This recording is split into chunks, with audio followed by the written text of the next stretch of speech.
நம்முடைய டிஎன்டி மக்கள் நீண்ட நாள் கோரிக்கையான ஒற்றை டிஎன்டி சாதி சான்றிதழை நான் ஆட்சிக்கு வந்தோடனே தருவேன்னு சொன்ன ஐயா முதல்வர் ஸ்டாலின் அவர்கள், அது சம்பந்தமா 4 ஆண்டுகளாக எந்த முயற்சி எடுக்காத ஐயா ஸ்டாலின் அவர்கள் நம் மக்களுக்கு விரோதமான திட்டங்களை விரைவா செயல்படுத்துறது என்ன நியாயம்?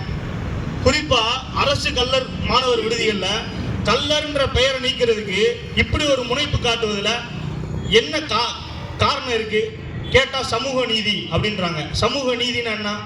அனைத்து சமூகங்களுக்குமான சமமான உரிமை வாய்ப்பு, அதான சமூக நீதி. அந்த சமூக நீதி எப்போ வழங்க முடியும்?